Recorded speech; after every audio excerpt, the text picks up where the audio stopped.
Hello friends, ঝা একটুখানি ছিটকে দেখো হাতটা পুড়ে গেল। কোনো ব্যাপার নেই, রান্না করতে গেলে এরকম হয়, বিশেষ করে শাড়ি পরে রান্না করতে গেলে। তো অনেকেই বলবে শাড়ি পরে রান্না করছি, আসলে অনেকেই আমাকে শাড়ি পরে দেখে না, তাই তাদের অভিযোগ যে আমি শাড়ি পরি না, আমাকে শাড়ি পরে দেখতে পাই না, তাই একটু মাঝে মধ্যে শাড়ি পরতে হয়। তো এখানে আজকে রান্না করছি মাটন নিয়ে এসছে, সাথে দেখো এই যে চর্বি। যদি এই চর্বিটা না থাকে মাটনটা কেমন ভালো লাগে না। এখানে মাটনটা কিন্তু ছোট খাসির মাটন, কিন্তু পরে চর্বিটা আলাদা করে কিনে এনেছে। তো এখানে যা যা মশলা বাটলাম, আজকে বাটা মশলা রান্না করব, কারণ বাটা মশলা রান্নার টেস্ট অনেক সুন্দর হয়। তো সেগুলো তো লিখে দিয়েছিলাম, তাও একবার বলে দিচ্ছি। আর এই মাটন রান্নার ভিডিও আমার চ্যানেলে নেই। তো এখানে মাটনকে পরিষ্কার করে মা ধুয়ে দিয়েছে, আর আমি এখানে রান্না করছি, মা মানে আমার শাশুড়ি মা। তো এখানে মাটনে পেঁয়াজ আর ওই বাটাগুলো, রসুন, আদা, ধনিয়া, শুকনো লঙ্কা, একটু শুকনো লঙ্কার পরিমাণটা কমই ছিল, আর একটু বেশি দিলে ভালো হতো, ঝালটা কম হয়েছে অবশ্য। বাড়ির সবার জন্য উপযুক্ত ঝাল হয়েছে। তো এখানে মাটনটাকে না আমি প্রেশার কুকারে দিয়ে রান্না করি, কারণ অনেকটা টাইম লেগে যায়, না হলে কড়াইয়ে রান্না করলে, আর ওর জন্য প্রেশার কুকারে রান্না করা হয়। তো প্রেশার কুকার এখানে দেখো বসিয়ে দিয়েছি। প্রেশার কুকারে আমরা দেবো 3টে সিটি দেবো, কারণ ছোট খাসির তো, ওর জন্য। তো ওখানে প্রেশার কুকারে 3টে সিটি দিয়ে একটু সিম করে রেখেছিলাম 5 মিনিট, আর এদিকে কড়াই বসিয়ে দিয়েছি। কড়াই এখন ভাজা হবে আলু।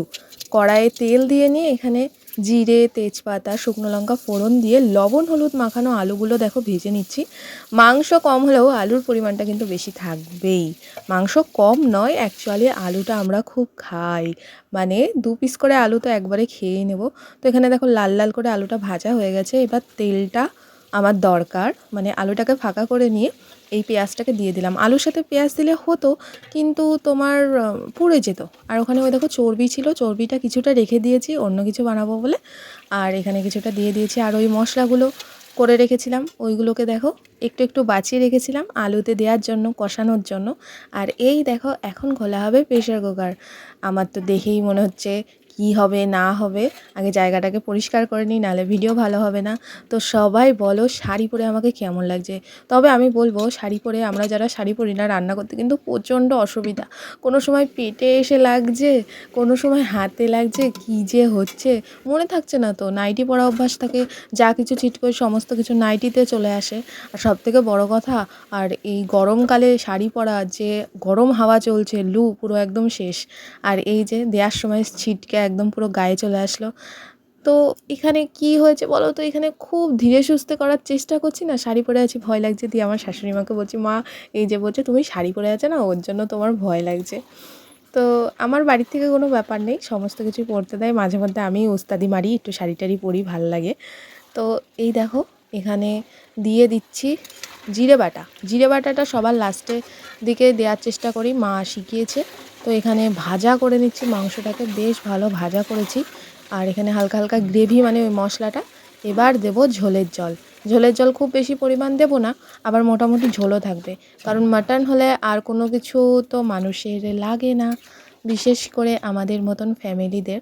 তো এখানে ঝোলের জন্য লবণ হলুদ দিয়ে দিলাম। অনেকে বলবে যে মাটন খাওয়া ঠিক নয়, এইগুলো অনেকেই, এবার দেখো পরিমাণ বেশি তো খাই না, অল্প খাই, হয়তো 1 পিস 2 পিস এরকম খাই। আর ছোটোর থেকে যেহেতু খাওয়া অভ্যাস, ওর জন্য মনও করে মাঝে মধ্যে। আর আমরা আমিষভোজী। আর এখানে বাটা গরম মশলা দিয়ে দিলাম। তো বাটা গরম মশলা দিয়ে নিয়ে গ্যাস ওভেন বন্ধ করে দিয়েছি। তো এই দেখো মাটনটার লুকটা কেমন হয়েছে তোমরা বলো। চলো এবার ভাতের সাথে দেখাচ্ছি মাটন। এই দেখো মাটন নিয়েছি, চর্বি নিয়েছি, অ্যাকচুয়ালি আমি খুব খেতে ভালোবাসি চর্বিটা। তো মাটন দেখো ছোটো ছোটো 2 পিস নিয়েছি। তো খাওয়া তো হয় না, চর্বি দিয়েই ম্যাক্সিমাম ভাত খাওয়া হয়ে যায়, আর 1 পিস মাটন দিয়ে। তো মাটনটা দেখো কত সুন্দর সফট হয়েছে। তো রান্নাটা দেয়া থাকলেও ভালো লাগলে অবশ্যই তোমরা কমেন্ট করো। টাটা।